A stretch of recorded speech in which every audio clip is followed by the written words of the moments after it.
주께서 야곱 백성에게 말씀하시니 그것이 이스라엘 위에 그대로 이루어졌다.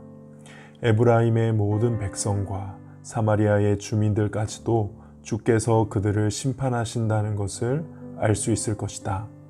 그런데도 교만하고 잘난 체하는 그들은 말하기를 벽돌이 무너지면 다듬은 돌로 다시 쌓고 무화과가 찍히면 그 자리에 백향목으로 심겠다고 한다.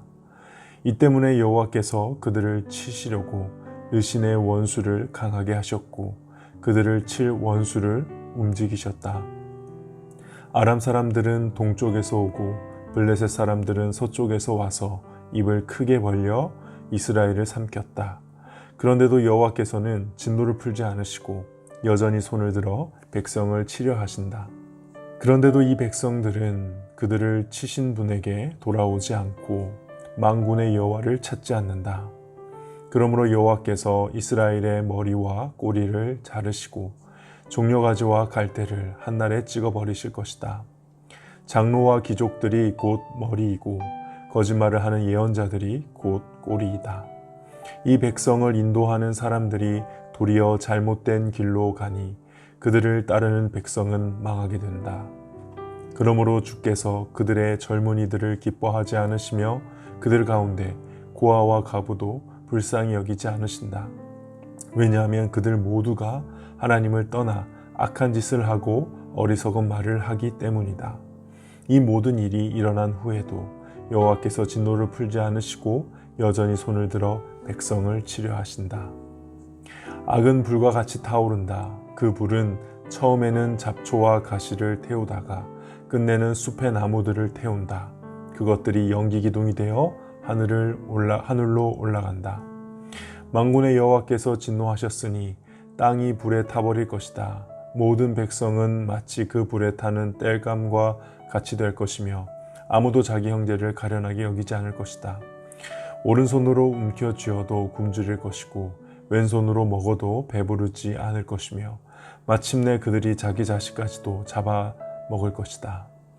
므낫세는 에브라임을 공격하고 에브라임은 므낫세를 공격하며 또 그들 둘이 힘을 합하여 유다를 칠 것이다. 이 모든 일이 일어난 후에도 여호와께서 진노를 풀지 않으시고 여전히 손을 들어 백성을 치려 하신다. 악한 법을 만들어내는 사람, 백성을 괴롭히는 법을 만들어내는 사람에게 재앙이 닥친다. 그들은 재판할 때에 가난한 사람에게 공평하지 않았고 내 백성 가운데 불쌍한 사람들의 권리를 빼앗았다. 과부들의 물건을 훔치고 고아들에게 돌아갈 것을 빼앗았다. 형벌의 날에 너희가 저지른 짓들을 어떻게 변명할 테냐? 멀리서 너희의 멸망이 다가올 때 너희는 어떻게 할 테냐? 누구에게로 도망하여 도움을 요청할 것이며 너희의 재산을 어디에 숨길 것이냐? 오직 너희는 포로들 아래에 엎드려지거나 죽은 사람들 아래에 쓰러질 것이다. 이 모든 일이 일어난 후에도 여호와께서 진노를 풀지 않으시고 여전히 손을 들어 백성을 치려 하신다. 오늘 본문은 북이스라엘에 대한 하나님의 심판의 말씀입니다. 8절과 9절에 야곱 백성, 이스라엘, 에브라임, 사마리아 이렇게 지칭하고 있는데 한마디로 북이스라엘을 말합니다. 특별히 8절에서 그대로 이루어졌다 라고 쉬운 성경이 번역을 하였는데요. 이건 좀 완곡하게 표현한 것 같습니다. 원어로는 나팔이라는 단어가 쓰였는데 떨어졌다, 엎드려지다 좀 부정적인 느낌의 단어입니다. 그러니까 하나님의 말씀이 이스라엘에게 떨어진 것이죠. 사실 하나님의 말씀과 상관없이 사는 사람은 없는 것 같습니다. 하나님의 말씀이 찾아오는 삶, 다르게 말하면 하나님의 말씀을 모시는 삶, 받아들이는 삶이 그 하나의 삶이겠고요. 또 다른 삶은 하나님의 말씀을 거부하는 삶, 내쫓는 삶. 그래서 하나님께서 말씀을 그냥 던져버리신, 떨어져버린 그 하나님의 말씀으로 심판을 받는 삶. 이 둘 중에 하나를 사는 것이죠. 하나님의 말씀이 떨어져 버린 북이스라엘은 어떤 문제가 있었는가? 9절에 그들은 교만하고 잘난 체하는 사람들이었습니다. 10절에 그들은 벽돌이 무너지면 다듬은 돌로 다시 쌓고 무화과 나무가 찍히면 그 자리에 백향목을 심겠다고 말했습니다. 한마디로 우리 왕이 무너지면 다음에 다른 왕 세우면 된다, 이렇게 말한 것입니다. 결국 이 말의 뜻은 죽어도 하나님을 왕으로 모실 수 없다. 다시 말해 그들의 심판받을 수밖에 없는 반역의 상태를 드러냅니다. 그래서 그들은 심판을 받습니다. 르신의 원수인 아수르에게 심판을 받죠. 그리고 아람과 블레셋의 공격도 받게 됩니다. 근데 여기서 12절 마지막 부분에 하나님께서는 진노를 풀지 않으시고 여전히 손을 들어 백성을 치료하신다 라고 말씀하는데요. 여기서 백성을 치료하신다는 손을 들고 계신다, 손이 펼쳐져 있다, 이렇게 표현됩니다.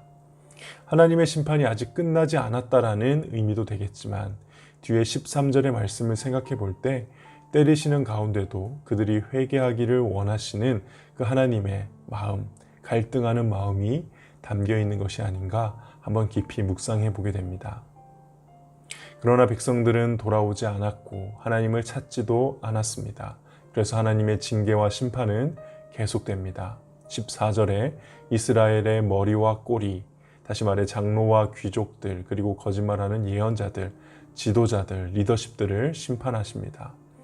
사실 하나님의 백성인 이스라엘이 지금처럼 돌아올 수 없는 강을 건넌 것은 그들을 인도하는 리더십들의 타락에 비롯된 것임을 알 수 있습니다.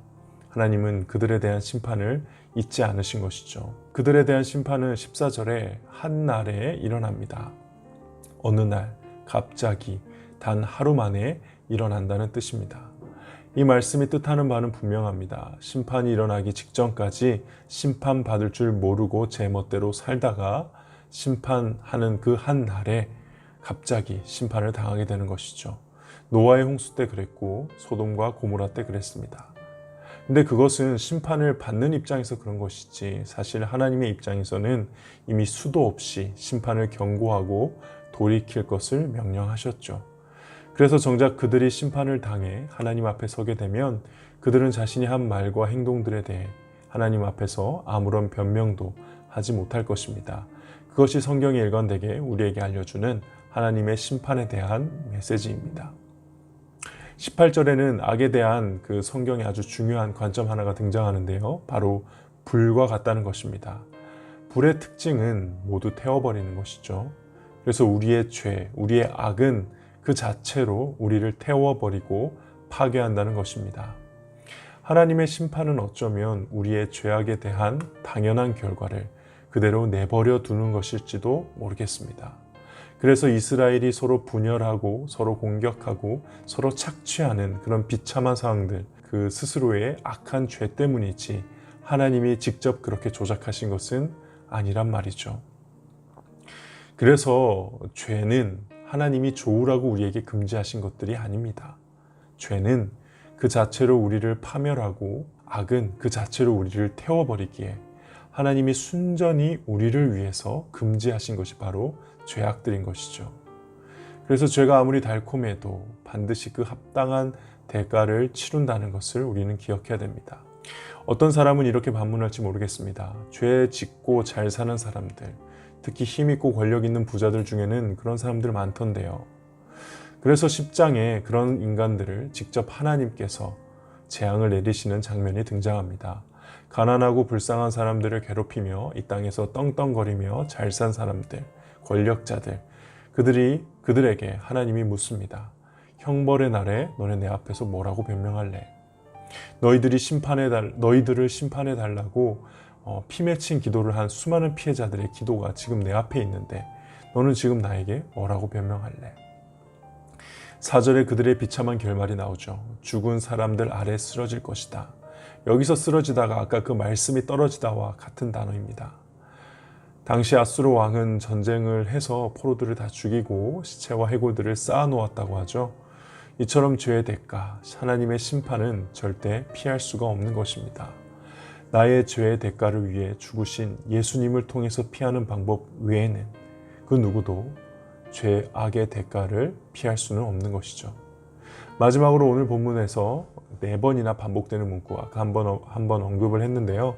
이 모든 일이 일어난 후에도 여호와께서 진노를 풀지 않으시고 여전히 손을 들어 백성을 치료하신다 아까 말씀드렸죠. 하나님의 심판이 계속된과 동시에 여전히 그럼에도 불구하고 돌아오기를 기다리시는 그 아버지의 마음, 아버지의 갈등, 그런 모습을 이 심판의 메시지 곳곳에 넣으셨습니다. 진노 중에라도 긍휼을 잊지 마소서 하며 하나님의 마음을 담아 하나님께 기도를 올렸던 그 하박국 선지자의 기도가 생각이 납니다. 하나님의 진노를 가볍게 여기지 않으면서 동시에 하나님이 베풀어 주신 긍휼, 예수 그리스도의 십자가의 복음을 기억하며 감사하는 오늘 하루가 되기를 주님의 이름으로 축복합니다.